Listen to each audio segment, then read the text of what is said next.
Hey everyone, it's Jerry at the Fledge. Welcome to another episode of Every Damn Day. Today with us we have Sharon Ketchum from the Unity Spiritual Center of Lansing. How you doing today, Sharon? Fabulous. I'm on the green side of the grass. That's always good. Yeah. So the grass is greener on the other side sometimes, huh? That's for sure. That's for sure. So where are you at today? I'm at our office over on 1426 East Michigan, right across from a great candy store and a great restaurant. I thought you were in Albany or something. Oh, I'd Weren't you gone from? to New York last week Oh, I to see. visit family to Binghamton, New York. But no, back in town, I have a tendency to do quick trips on the road. And it's a great time of year to travel with all the trees turning, nature just kind of shows off. So did you have to take a different route? Do you usually cut through Canada, but you had to go Yeah, around this time? I did. And I had to lie to my GPS person because she kept wanting to take me up through Canada. And so I had to lie and tell her I was going to Toledo first. Ah, And then I went to New York because she insisted. She didn't know about the borders. Amazon's not going to know what to sell you now that I you've know. I've tweaked the lied. algorithm. Yeah, I just broke it. Just broke it. Well, so to get started, do you mind telling us something about yourself and about your project, I'm going to call it? Okay, well, I'm the minister here at Unity in Lansing. I'd actually been in Canada for 35 years, and I decided it was time to retire. And I met somebody, fell in love, and moved to Lansing. And 8 months into retirement, the Lansing church opened up. And sometimes you read something and it's like about you, and you wonder, how did they write that? But the job description just fits so well. I just really felt called. I call it spiritually railroaded into my next career. So, it's like rehirement as opposed to retirement, I guess. So I've been here now 4.5 years at the church, and things were going really well. Our church was kind of unique in that we had a split, I don't know, 15 years ago in the church. So there were two Unity churches in Lansing. And then through some work, they came back together. And the work was switching from a minister-centric church, which a lot of churches are centered around, as a personality-driven, by the personality of the minister. And they switched to mission-centric, not missions that go out Yeah. to other people, but it's about deciding what your mission is and working towards that mission, because it's the personal community passion as opposed to an individual passion. So we came together, and of course we had two buildings, so we were looking for a third and didn't find one. So we decided we were going to make the building that we had over on Holmes and Prospect, a wonderful building over about 95 years old. We wanted to make it handicap accessible. I mean, I had to do a funeral one day, and the brother of the deceased couldn't get into the building. And I mean, there were a lot of people that couldn't get in because of the stairs and stuff. So we were really committed to save the building and make it handicap accessible. And not an easy process. There's a lot of things to consider. And we'd worked on it for probably about 2 years. And then last September 7th, I'd worked in my office till about 6:30 at night on a Saturday night. And then on Sunday morning, September 8th, I got a phone call at the house about 6:30 in the morning as a neighbor of the church, and asked my wife to go downstairs and tell me that the church was on fire.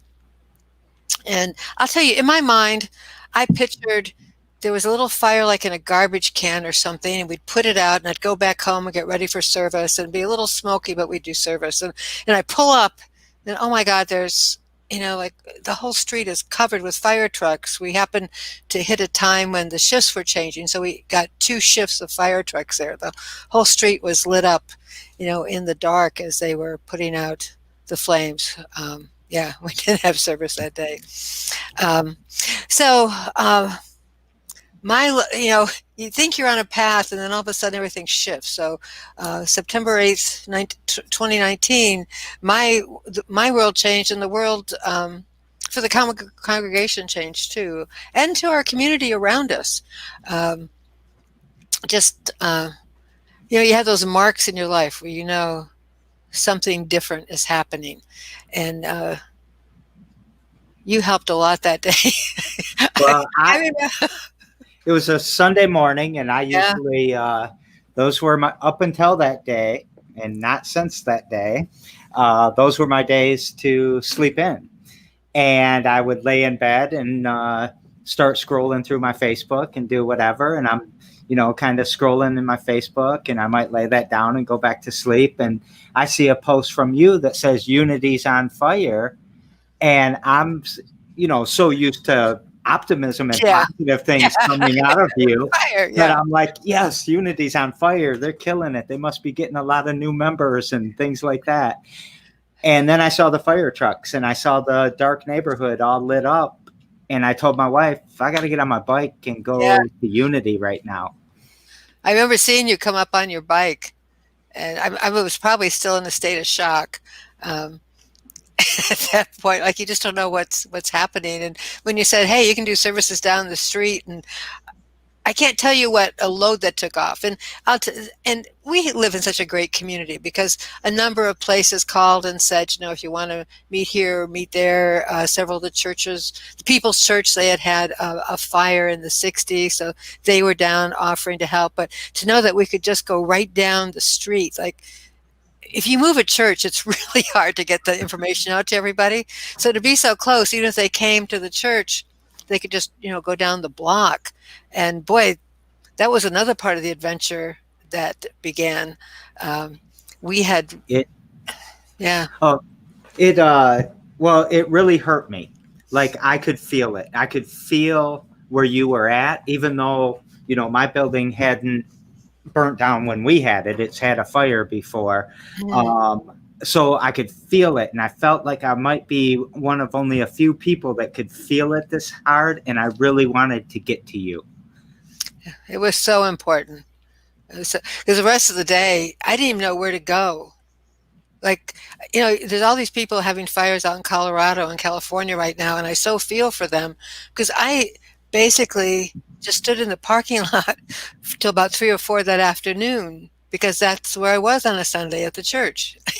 I just I just had to settle. When the world changes a lot, you can't automatically just turn something on or off. It takes you a while to readjust to it.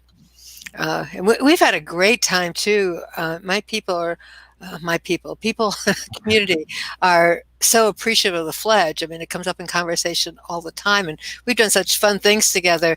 I was sad that they really want to do trunk or treat together again this year. And we just didn't feel it was safe with the coronavirus for us to participate.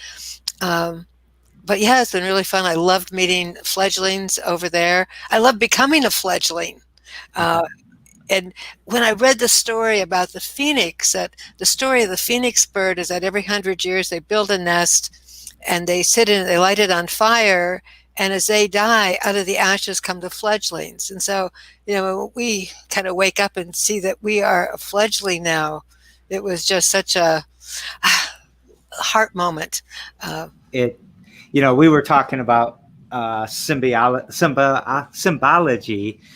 before we got on the show, and everyone likes to find those symbols, right? But Sign, it was so powerful. I mean, it really was. I mean, from the phoenix I have on my thumb, where am I at here? Oh, yeah. Just from, and you said that, and that kind of hit me, and then the fire, and I don't know, there was some synchronicity there for sure. Yeah. And we've had such a heart passion to be more active in the community. And you and I had talked from the time you moved in about we need to do something together. But, life gets busy and you don't get it to happen. And then something happens and life all of a sudden gets a different kind of busy. And all the things you want to do, like you find yourself right there that we can do it. I think even before the fire, when we sent the stove over to the Fledge, so because you had this dream of doing the kitchen, so people startup kitchens. Yeah. We've just had this wonderful synchronicity of brotherhood, familyhood. But I think when you're both on the same page of your intention for the world, like in front of the church for years, we've had, force for good in the neighborhood. and you have, to me, it's like you're a force for good for humanity. And so we're all heading the same direction. Of course, we need to intertwine. So it's really been a great opportunity to intertwine on that. We've never we actually spent a little bit of time in the beginning making sure people knew we weren't a church. Hmm. Hmm. Because that with some people and some religions, there's a lot of stigma there, there's a lot of trauma there. Yeah. That I don't know how far you want to go on that, but I'm so happy to go down that road because yeah. it's very evident. Yeah. Yeah, so with our crowd, it was a big turnoff to think that it was a church or Christianity or whatever. I don't mean to No, name any religion, but I never thought we would be that intertwined because of that reason. But yeah. you are not what I expected you to be. Well, I loved the fledglings, the young people that would, because of the way it was set up, they could observe us in a safe way. So very often I would hear people walking up above in the choir loft, and then they sit in the sofas in the back, or sit on the floor and just kind of sit in the vibes. And I just love the idea that you could create a safe space for people to check us out and know that we're not going to do anything weird, and not only will not do anything weird, but we might do something that would touch their heart and lift them up and empower them in other ways. So that was delightful. Yeah. There were so many times people would show up and I'd be like, really, you're here? And I'd never expected it. And then, they always would seem to walk away so positive and so like they got something out of it. Oh, And good. even the atheists that were like dead set against religion would find something in the meditation, something in the mindfulness, something in just the non-judgmental approach to making me a little more comfortable with my eternity. We're in eternity right now. But you said a couple words that are still dingers for me, like religion is very different than spirituality. Religion is dogma, and it really works for some people. Some people really thrive on ritual. And I honor those people that need that kind of structure.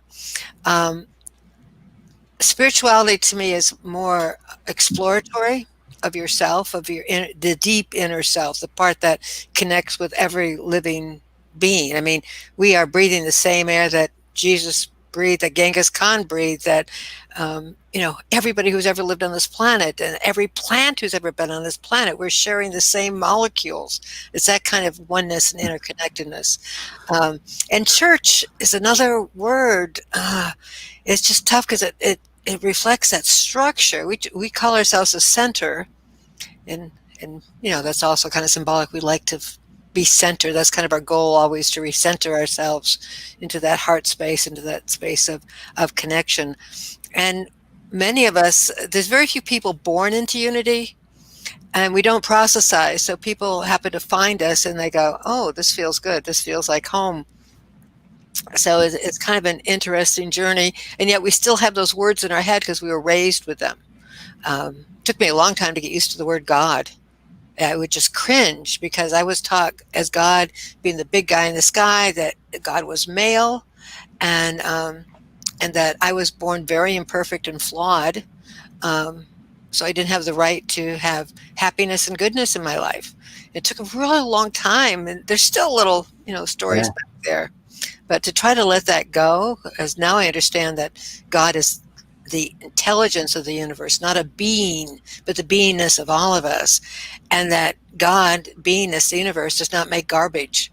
So there's an inherent value in every living thing in our planet. And I even consider rocks as living. They just live at a different pace than we do. We don't get to see how they grow and move and change. I've always felt that too, even before that guy that crunched the rocks or whatever in the Never-Ending Story, I think it is. Okay. So, I want to spend a little time describing who comes to Unity, because everyone out here that doesn't know, it's a bunch of young, hippie, progressive, Bernie people, right? Yeah, yeah, yeah. Very similar values to ours. We just have a different nomiker. No, Uh, I mean that's who comes to Unity Spiritual Center, oh, yeah. young progressives, Oh, right? yeah, yeah, right. They're young in spirit. Yeah. Um, our average ages with many churches, ministries, whatever you want to call it, have a tendency to be older. Just because the world has changed so much. It used to be Sundays was reserved for a time to deal with your spirituality, and now there's well, in Canada there was always hockey on Sunday mornings. So it's a mature group, and we have some young people that come in because they want that connection. But for the most part, there's a lot of Q-tips, as used to call us. I've been hitting the bottle since I was 16, so you can't tell that I. Maybe you can tell I'm a Q-tip. I can't tell. Thank you. It's very kind. But these are some of the, I mean, I would have looked at your crowd going into the church down the street and think, okay, they're going to go in there and they're going to hit the Bible pretty hard, and there's going to be, a lot of judging and and these are some of the coolest, kindest, most compassionate, non-judgmental people I've ever met in my life. Well, if you think about who we are, ask yourself where we were in the 60s. We were out marching. We were the flower children. We were the hippies. And yeah, it's so, and it doesn't die. Your lifestyle may change, and there's just that great urge, that need to be in community, and to be in community to do good, to lift other people up. You guys always made me feel like I was helping you a lot, Oh, but you showered me with kindness and affirmation and confidence. And I mean, you did a lot of other, you gave money, you gave supplies and food and help and volunteering. You did all that, but I just want you to know you made my heart stronger. You made me have, it was at a time sometimes when people were coming at me for the wrong reasons. We were a little too loud, or maybe a little too black sometimes. And you guys made me feel like I was doing okay, that to keep trudging on. And I don't know if you ever really understood that there was a synergy there, a symbiotic thing happening, where you gave me strength to keep going when I wanted to lay down and cry sometimes. So, well, the same way with me. There are many times it was pretty rough after the fire. Some local political stuff that made it really difficult for us, from everything from being kicked out of our office on a Friday afternoon to get red tagged that I can't go back to my office, and I got a service I want to do on Sunday. So yeah, it was you can't give without receiving. You can't receive without giving. It's just the circle of life. That's what it is. And we just have such a great partnership. I mean, you're just part of us. And our people, to have that way to give, like when we did the sock drive, when we filled up, the big containers of socks, right? And a lot of people just love bringing the food. And I was always surprised. It was dropping off bags and stuff here. It was really great for us to have a place to give, because we had lost our home. And then, just as we make home with you, and we got all these things going on, and then this pandemic hits, boom, second time. It's just been crazy. And we've so missed. I know you and I talked about how could we do a safe service, and every time we came up with a plan, it's like I learned something more about COVID, and it just, if it's one person's life, you just can't, it's not worth risking it. Yeah, it was. So I love driving by. I always drive by and, check out what's going on, check your garden's growing, and, maybe drop stuff off at the little outside food bank there, which is great. And I dropped you off some plastic bags. You said you were short of them. I got some more here to drop off. So we're going way long. Wow. I didn't notice the time until now. Well, so I gotta shift gears just a little bit. Yeah. We were talking about your mission earlier, and not the mission like going out in the Yeah. mission, but This what's mission.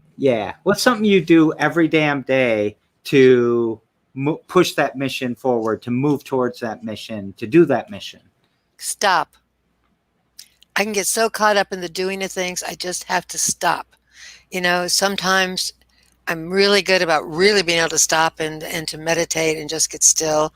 Sometimes it's walking a treadmill or finding a chocolate chip cookie someplace, but I just need to stop because we're human beings. We're not humans doing, but the doing part, especially during this pandemic, can be so appealing that we can forget our mission. We just get active. The answers are getting better and better. So Talia, who's on tomorrow, Uh-huh. that's a good one. That's going to be a hard one to overcome. Stop. Because everyone tells you take a break and do this and do that, but you actually have to stop before you can do any of that. And nobody ever tells you to stop. So you bring work right into that break. You bring work right into your family dinner. Yeah. And if you don't stop, your body will stop you. That's true too. It will. Yeah. And this week has been a thing about the mind. The body's not something to overcome. It's part of our wholeness. The mind and body is one. But we have a tendency to think we have to conquer the body, mind over matter. And we have to honor this thing as much as we honor our thinking. Yeah. So yesterday, Matt Waterman was on the show. He's a longtime friend of ours, a musician, skateboarder. And his question for you is, he had it in two parts. One is, what do you do like with mindfulness and being in the moment and all of that? Is that really important to what you do? Oh my God, yes. Do you know, I was just thinking the other day, when I've been in this past 13 months, it felt like my journey was all over the place, made no sense. But when I sit in this moment, look back, it was a straight line to end up where we are. We're at a new, exciting next step. And I try to remember that now every time I'm thinking everything's a mess and uncontrollable, that if I'm in the moment, right now, there is nothing wrong. Right in this moment, there is no thing that is wrong. We are breathing, we are living, we are being. So anytime I get too caught up in the outer, just to bring me back to right now, this holy instant, it's perfect. Well, the current theory within the every damn day is you should take up skateboarding because that will put you in the moment right now. I was tempted after watching him.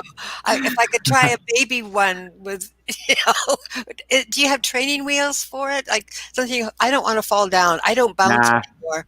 Oh, you're going to get hurt. That's life. We get hurt. Yeah. All right. And then tomorrow, tomorrow we've got Talia Wells, who I had mentioned earlier. And she I'm not exactly 100% sure what we're going to talk about. So it could be something with art, something with being an activist, something with her day job. Her mother's from Haiti, so something about Haitian. In particular, we like to talk about the slave revolt that was successful in Haiti. So what would you like to ask her? She has so many venues. I'd like to ask her what puts juice in her camera. And it sounds like she's got a lot of things that puts juice in her camera. How should you decide which is the best juice to put in her camera? Does that make any sense? The juiciness of life. Yeah. It does make sense, but it's kind of because you told me that story. Do you want to tell that story a little bit? There's a story about this little boy there was a photographer on site, and this little boy was following them around, and as the photographer's taking pictures, this little boy is taking pictures with his toy camera. And they came to the end of the day, and he's still following her around. She says, "Would you like something to drink?" And he says, "Oh no, I have juice in my camera." So he was taking pictures of everything going around there.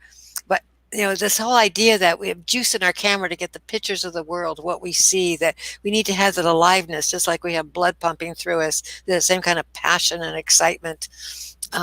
That's how we see the world, Yeah. So what puts juice in your camera? It's connecting with people to lift them up. Anytime I can empower somebody, because most people do not live up to their full potential. They have more power and capability than they realize, but they doubt themselves. So I get such joy out of that ding of awareness. Oh my God, I can do it. Yeah, I do have skills and capabilities. Love it. Love it. I love it too because, well, we've been talking a lot about how genius can be lost in poverty. Ah, poverty is And yeah, so yeah, I love all your answers. I love talking to you. I love talking to you, Jerry. That's one of the tough things about the pandemic, that we just can't sit down and chat Yeah, safely. It's not the same with a mask on. I know it's not. Hey, I'm going to put a banner up and just remind people to subscribe to our Fledge Yeah. YouTube channel. 99 Problems, but a Pitch Ain't One is not today at 3. I forgot to change that. It's Friday at 9 a.m. Every Damn Day airs every damn day at 2 p.m. And 10,000 Fledges is 3 p.m. every Tuesday. And that's only 5 minutes if you can't take 30 minutes of me. So anything you want to take us out on? Breathe. Just breathe. All right, everyone, close your eyes, take a deep breath. When you open your eyes, we'll be gone. Exhale.